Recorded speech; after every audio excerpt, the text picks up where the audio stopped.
ஸ்ரீமாத்ரே நமஹ. ஸ்ரீராம ஜெயம். இப்போது 32 சோப்பாயி பார்க்கலாம். 32வது 32 33 ரெண்டும் பார்க்கலாம். राम रसायन तुम्हारे पासा सदा रहो रघुपति के दासा। तुम्हारे भजन राम को पावे जन्म जन्म के दुख बिसरावे. இது ரெண்டு செவ்வாய் பார்க்கலாம். 32ல் ராம ரசாயன துமரே பாசா சதா ரஹோ ரகுபதி கே தாசா. அதில் இதில் என்ன சொல்கிறாருன்னா,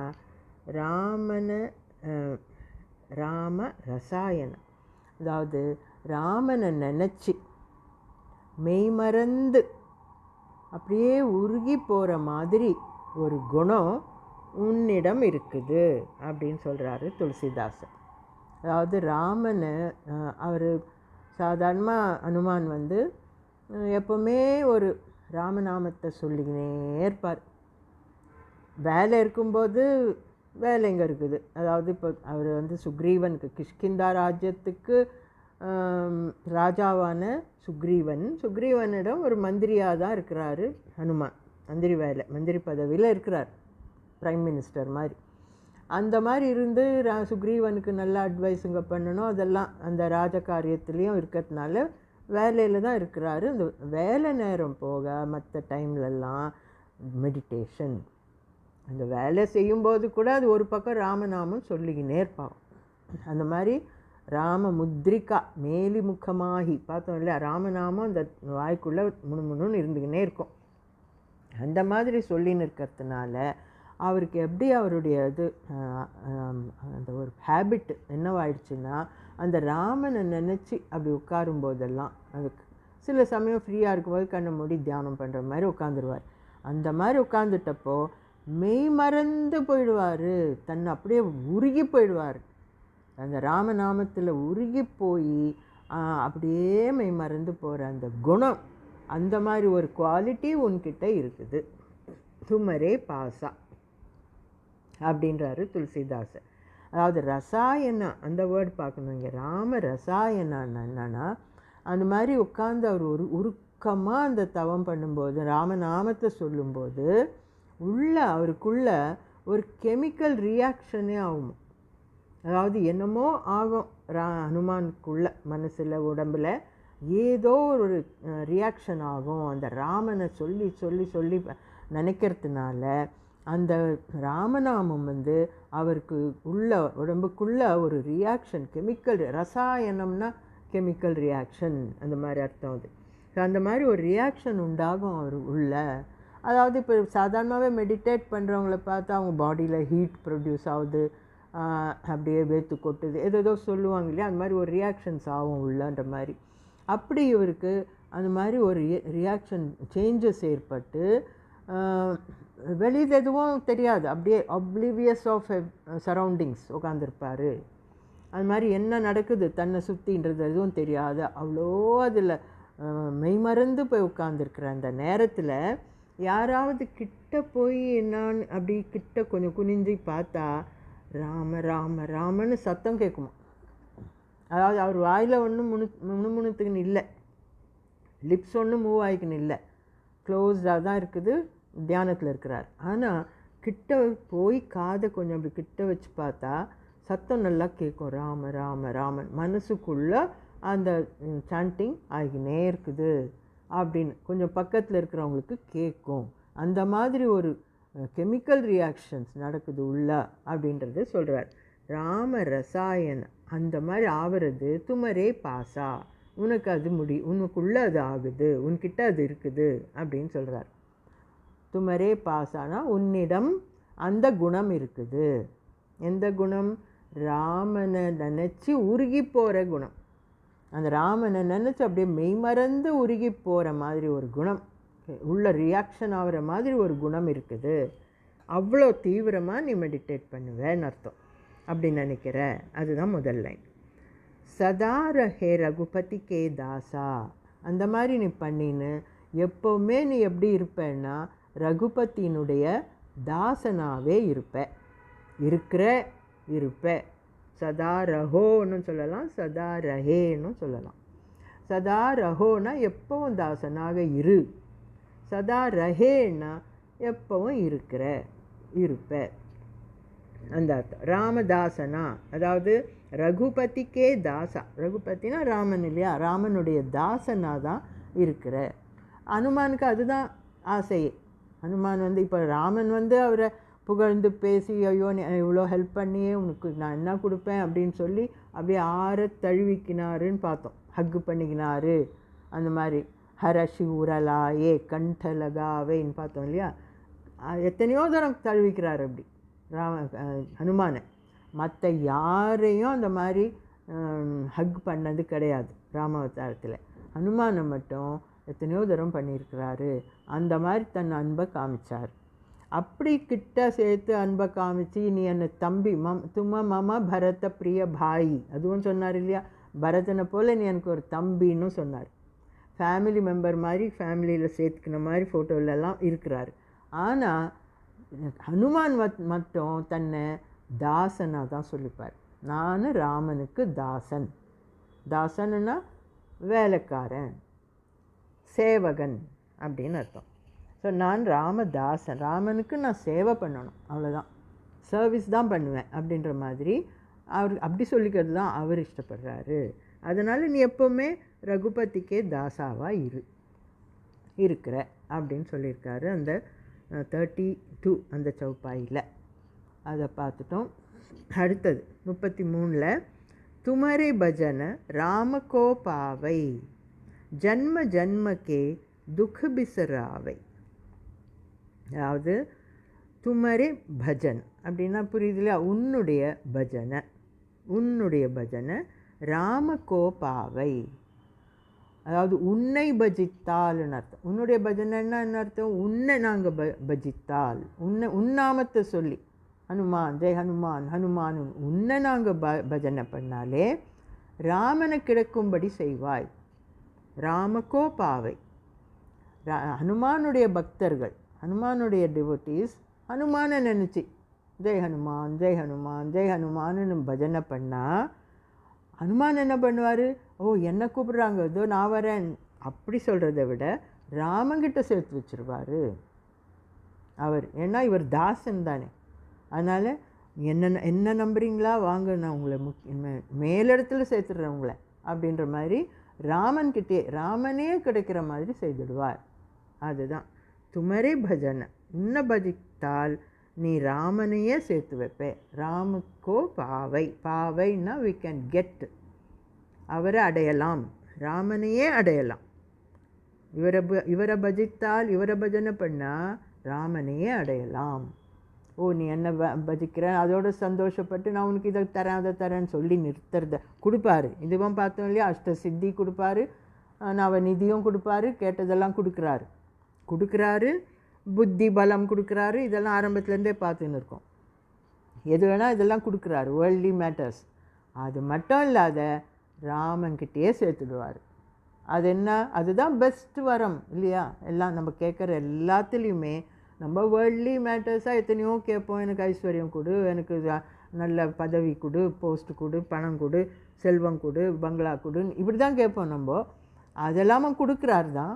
ஆனால் அதை விட மேலானது, பெஸ்ட்டு, எல்லாத்த விட உயர்ந்தது எது, ராமனிடம் சேர்க்கறது, மோட்சம். அதுதான் மோட்சம். வைகுண்டத்துக்கு சேர்ந்துடுறோன்னா அதுதான் மோட்சம், ராமன்கிட்ட சேர்ந்தா.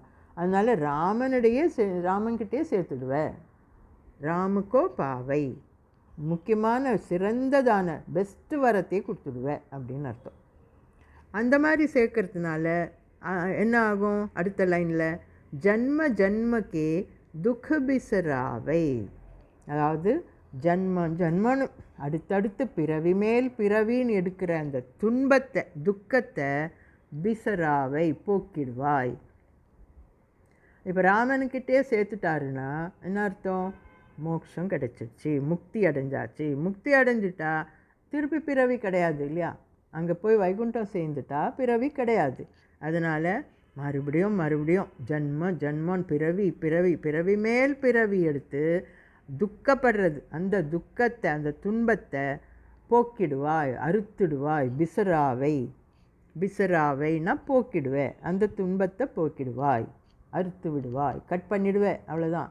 இந்த இந்த சம்சார chain, life, birth and death, அந்த செயினை அறுத்து விட்டுடுவே. அறுத்துட்டா என்ன, மோட்சம் அடைஞ்சாச்சு அப்படின்னு அர்த்தம். ஸோ இது ஹனுமானை கும்பிடுறதுனுடைய பலன். ஹனுமானுடைய டிவோட்டீஸ், பக்தர்களுக்கு என்ன பலன் கிடைக்கும்னா, ஆல்ரெடி நிறைய பலன் பார்த்தோம். ஆரம்பத்துலேருந்தே புத்தி பலம் கொடுக்குறாரு, ஐஸ்வர்யம் கொடுக்குறாரு, அஷ்ட சித்திங்க கொடுக்குறாரு, இதெல்லாம் வரிசையாக தான் பார்த்தாச்சு.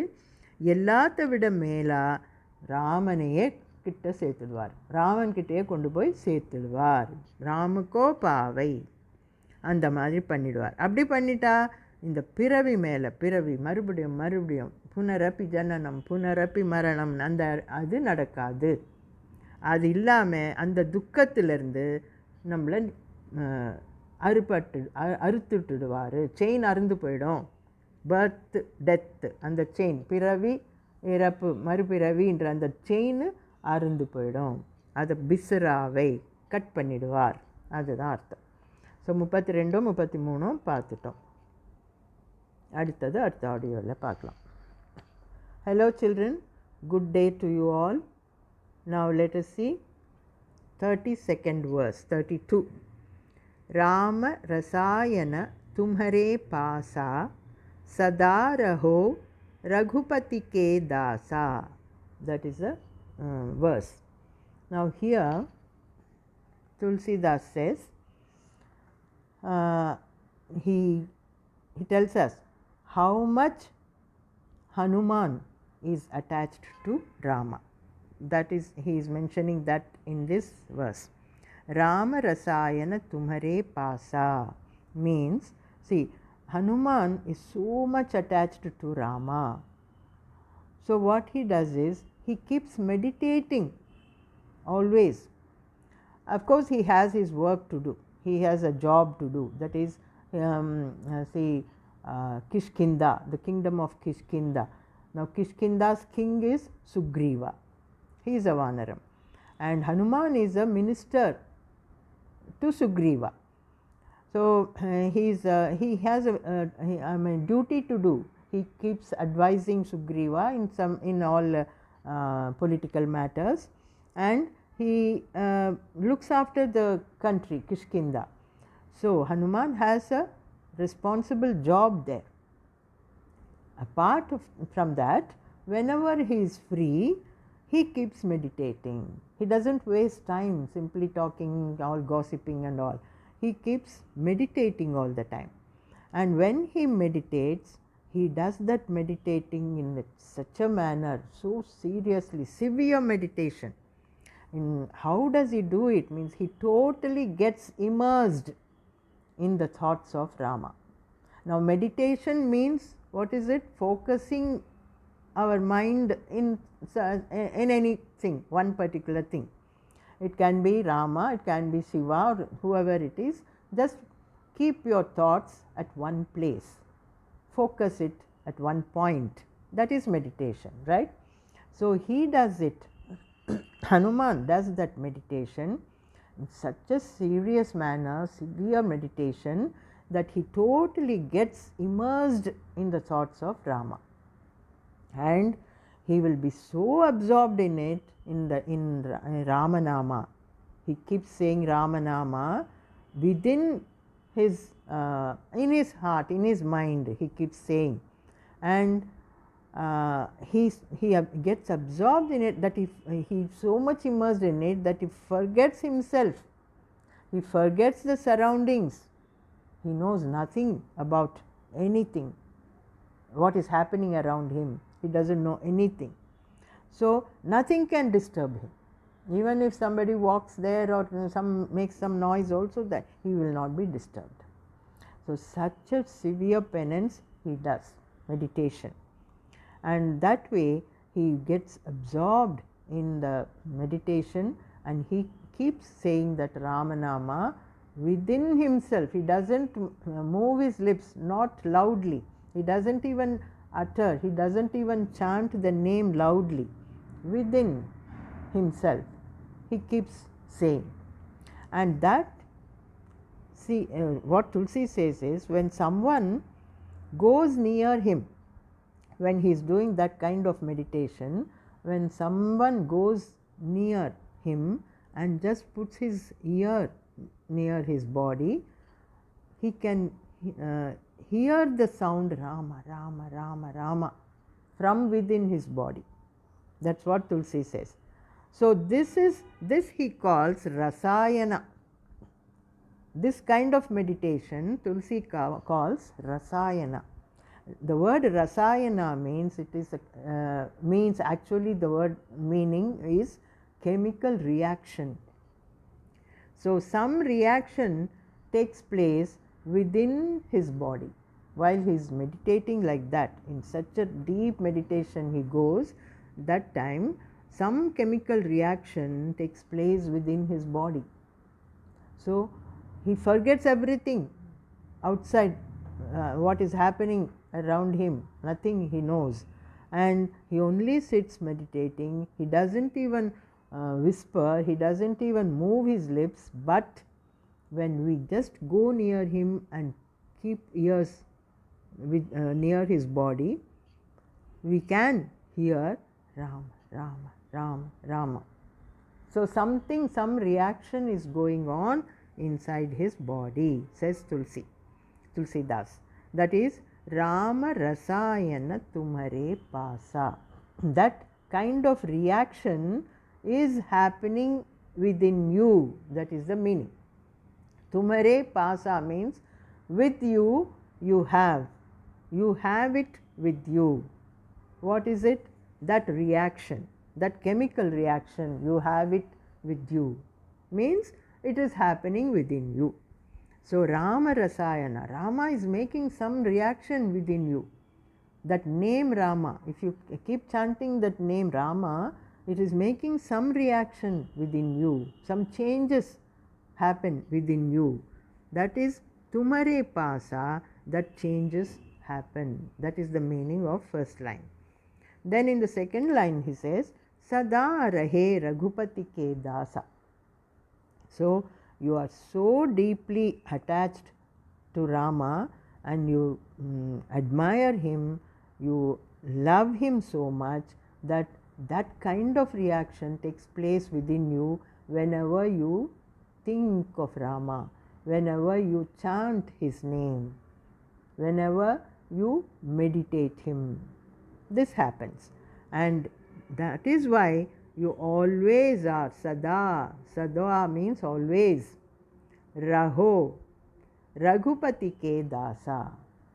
You are always Raghupati. Raghupati means Rama, another name for Rama. Raghupati is dasa. So you always remain his dasa. Dasa means servant, attendant, servant, dasa, one who serves, one who does work for him, right? That is dasa. So you are always his dasa. You will remain his dasa. You will do his work. Now that we have been experiencing, right? We always say Rama kaja kariveko atura. That means he always is ready to do Rama's work. So he likes to do that, and that's why he always will be Rama's dasa, servant. He likes to do service to him. Now actually Rama, we have seen that Rama has hugged him so many times, right? Whenever he felt, oh Hanuman, you did so much, what a help you have done, you went and found Sita. So he was so happy, he hugged him. Then he went and brought Sanjeevi medicine for Lakshmana. He felt so happy that Lakshmana came back to life and he hugged him. So kantha lagave, harashi uralave, and that is hugging. All this, so many times he hugged Hanuman like that, saying, you are like my brother.